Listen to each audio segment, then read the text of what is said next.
নমস্কাৰ ভিউৱাৰসকল, জনপ্ৰিয় অস্তিত্ব ধাৰাবাহিকখনৰ আজি খণ্ডটো চাবলৈ খুবেই ভাল লগা হ'ব, কিয়নো ভিউৱাৰসকল আজি খণ্ডটোত দেখিবলৈ পাব তন্ময় চাহ খাই থাকিব আৰু সেইখিনি সময়তে মাকে শিক্ষাক অফিচৰ দায়িত্ব কিয় দিছিল সেই কথাটো সুধিব আৰু তেতিয়া তন্ময় খং উঠিব আৰু হাতৰ পৰা চাহৰ কাপটো দলিয়াই দিয়ে দেখিবলৈ পাব আৰু শিক্ষা অফিচলৈ যোৱাৰ বাবে মোৰ আগত তুমি একো নক'বা বুলি কৈ মাকক বেয়াকৈ কোৱা দেখিবলৈ পাব।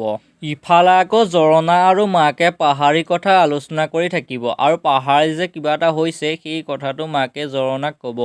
এতিয়া বাৰু জৰণাই মাকৰ আগত গৌৰৱক সকলোবোৰ কথা কৈ দিব নেকি বাৰু, জানিব পাৰিব আজি খণ্ডটো।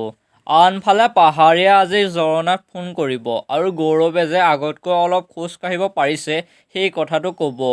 তেতিয়া জৰণাৰ মনত বহুত আনন্দ পাব।